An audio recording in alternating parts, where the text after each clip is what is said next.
In this video, I am going to design and simulate an slot array antenna. Also, I am going to explain every step by details. At the first step, I am going to find the array coefficients using this MATLAB code. The result is shown here. After that, I calculate the dimension of the array and the position of the slots to synthesize these Chebyshev coefficients. Each slot is equivalent to an impedance of Gn. Using these equations, we can relate the Gn with the array coefficients of An.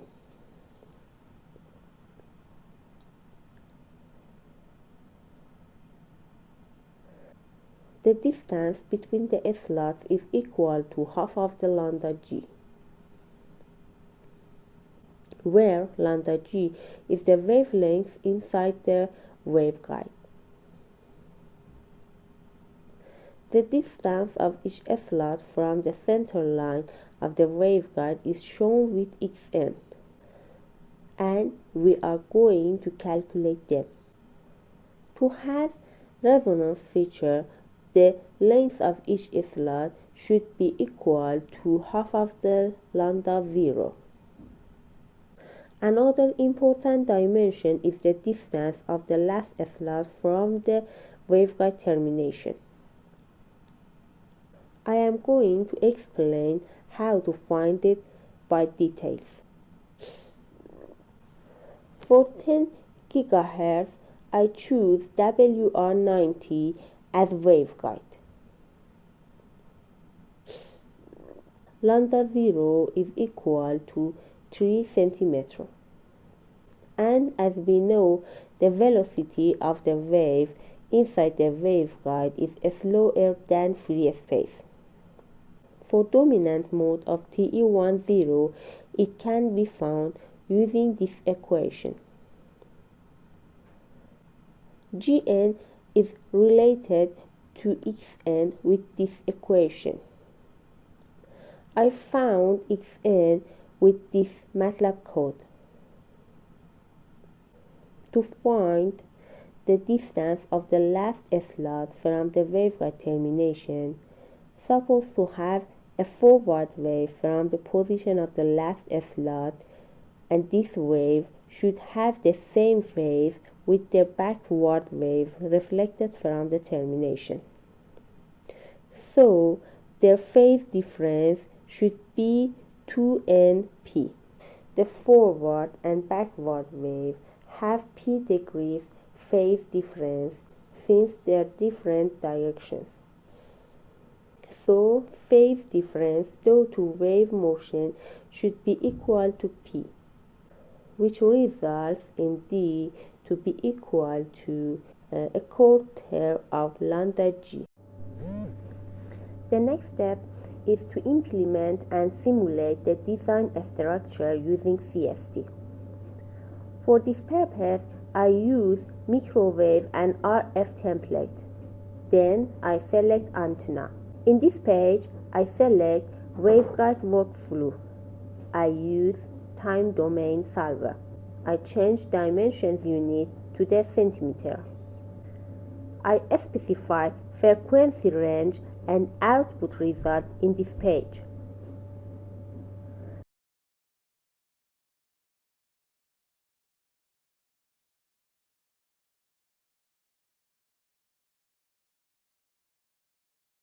And I press finish.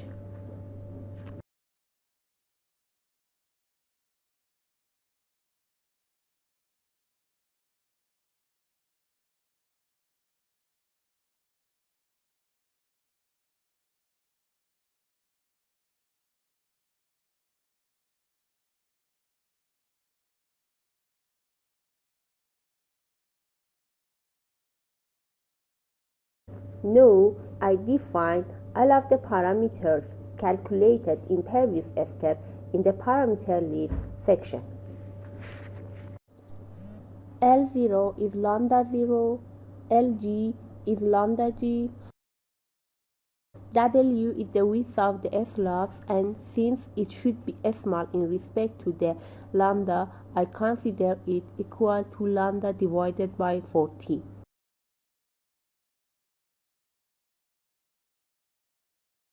A is waveguide latitude.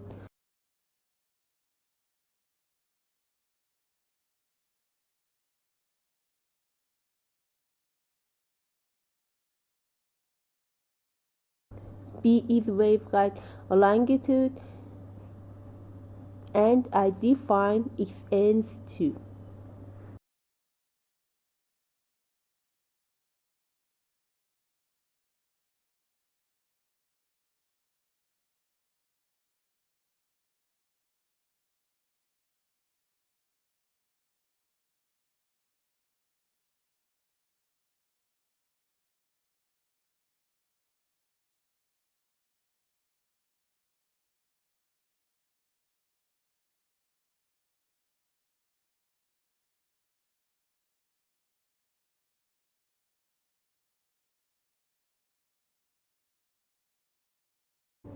In order to plot waveguide, I plot two cubes and subtract them.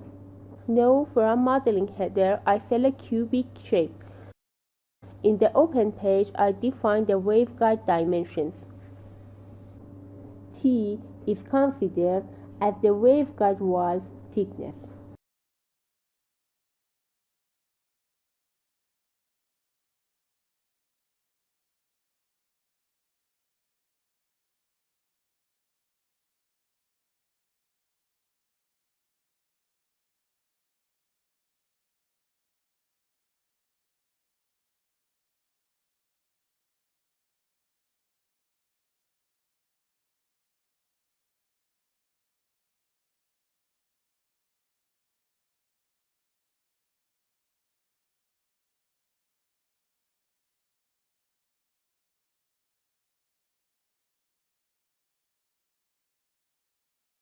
Now I plot the smaller one cube using similar way.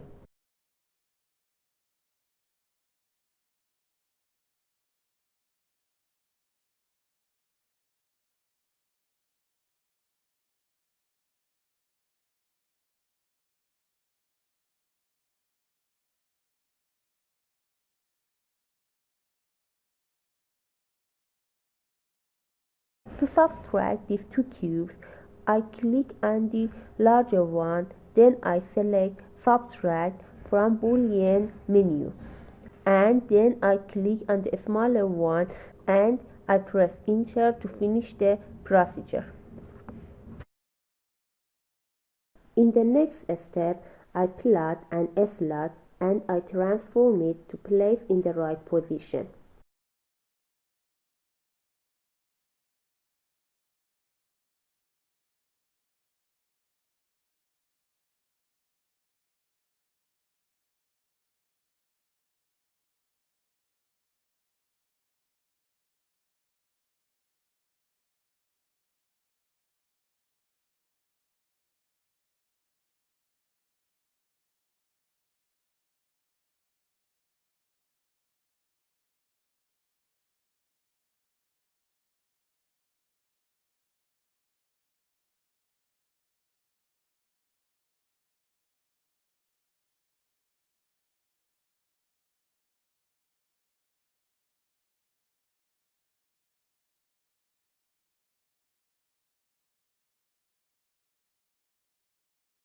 I do right click on the slot, then I select Translate from Transform menu.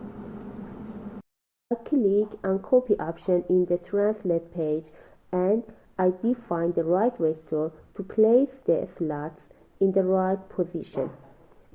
I do this work for all of the slots.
Then I add them using Add Action from Boolean menu.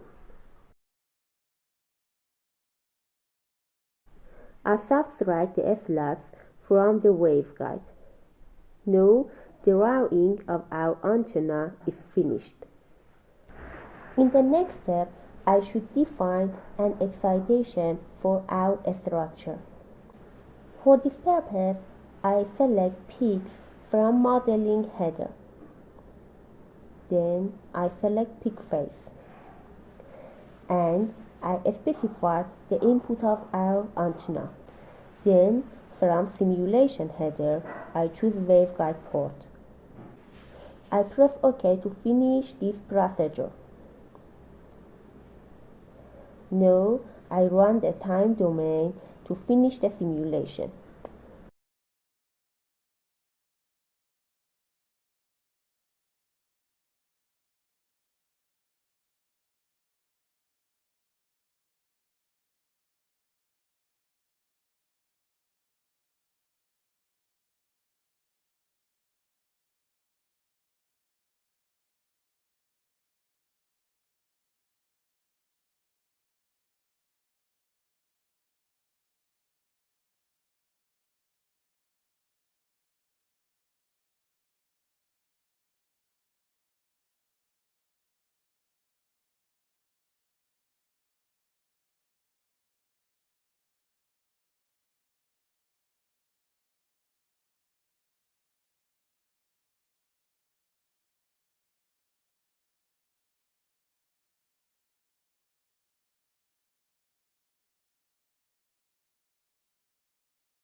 To see the results, I click on Far-Field Results.